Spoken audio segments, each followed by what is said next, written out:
మిత్రులారా, కర్ణాటకలో కాంగ్రెస్ ప్రభుత్వం చేపట్టినటువంటి సామాజిక మరియు విద్యా సర్వే పైన తీవ్రంగా విమర్శలు అయితే వస్తున్నాయి. ఎందుకంటే ఇది ప్రజల బాగు కోసం చేపట్టేటువంటి సర్వే ఏం కాదు. ఓటు బ్యాంకు రాజకీయాలలో భాగంగా కాంగ్రెస్ ప్రభుత్వం వాడుతున్నటువంటి ఒక అస్త్రం, ముఖ్యంగా హిందువులను కులం ఆధారంగా చీల్చి వేరు చేసేటటువంటి ఒక కుతంత్రం. సరే, ఈ సర్వేను హిందూ వ్యతిరేకం, ప్రజా వ్యతిరేకం మరియు రాజకీయ కుట్ర అని చెప్పేసి స్పష్టంగా చెప్పుకోవచ్చు, డౌటే లేకుండా. సరే, ఈ కర్ణాటకలో ఉన్నటువంటి సిద్ధరామయ్య ప్రభుత్వం పైన బీజేపీ మాత్రమే కాదు, చాలా మంది కర్ణాటకలో ఉన్నటువంటి ప్రజలు కూడా తీవ్రమైనటువంటి ఆరోపణలన్నీ కూడా చేశారు. సోషల్ మీడియాలో సైతం ఎంతో మంది వాళ్ళ ఫ్రస్ట్రేషన్ను చూపించారు. అయితే కాంగ్రెస్ ప్రభుత్వానికి ఈ విషయంలో కనీసం చెంబుట్టినట్టయినా కూడా లేదా, ఏముండాదిలే, డోంట్ కేర్ అన్నట్టు ఉండాలి. అంటే హిందువులు దేవుండాదిలే అనేటటువంటి ఒక ఆలోచన అన్నమాట. సరే, భారతీయ జనతా పార్టీ కర్ణాటక రాష్ట్ర అధ్యక్షుడైనటువంటి బివై విజయేంద్ర కూడా మాట్లాడుతా ఈ సర్వే హిందూ సమాజాన్ని విభజించేందుకు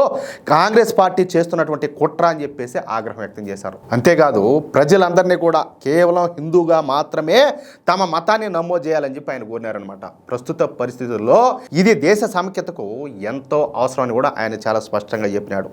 ఇంకో విషయం ఏంటి చెప్పిన, ఇక్కడ సర్వేలో క్రైస్తవ హిందూ కులాల చేర్పు అంటే ఎట్టంటే కురుబా క్రైస్తవులు, బ్రాహ్మణ క్రైస్తవులు, ఒక్కలేక క్రైస్తవులు వంటి ఈ విధంగా, అంటే ఒకసారి మతం మాన్నాక అతను క్రిస్టియన్ అవుతాడు, మళ్ళీ ఈ కురుబా క్రైస్తవులు ఏంది, బ్రాహ్మణ క్రైస్తవులు ఏంది, ఒక్కలేక క్రైస్తవులు ఏంది, గౌడ క్రైస్తవులు ఏంది, ఏంది ఇదంతా కూడా. అంటే ఏ వైపున చూసినా కూడా హిందూ సమాజానికి ఇది తూట్లు పొడిచేట్టుగానే కనపడుతుంది. అర్థమవుతుందా? ఇక్కడ ఇంకో విషయం ఏంటంటే, ఈ విషయం పైన ప్రహ్లాద్ జోషి, ఆర్ అశోక్ వంటి నేతలు కూడా ఈ చర్యలు మత మార్పిళ్లకు మరింత ప్రోత్సాహాన్ని ఇస్తాయని చెప్పేసి వాళ్ళైతే ఆవేదన వ్యక్తం చేశారు. అంతేకాదు, కులాల మధ్య చిచ్చు పెట్టడమే ఈ సర్వే యొక్క ముఖ్య ఉద్దేశంగా తెలుస్తుంది. ఈ విషయాన్ని కోర్టు ముందు కూడా తీసుకెళ్లినారు.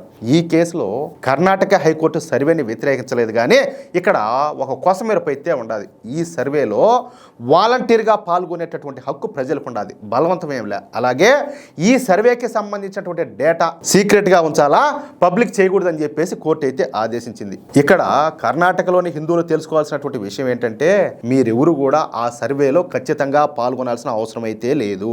మీరు ఎవరు కూడా ప్రభుత్వానికి ఈ విషయంలో సంజాయిషి చెప్పుకోవాల్సిన అవసరం కూడా లేదు. ఒకవేళ ఎవరైనా అడిగిన కర్ణాటక హైకోర్టు ఆదేశాల ప్రకారం మేము ఆ సర్వేలో పాల్గొనమని చెప్పేసి నిరభ్యంతరంగా చెప్పొచ్చు. అలాగే మీ జాతి వివరాలను గోప్యంగా ఉంచుకోవచ్చు. అది విషయం.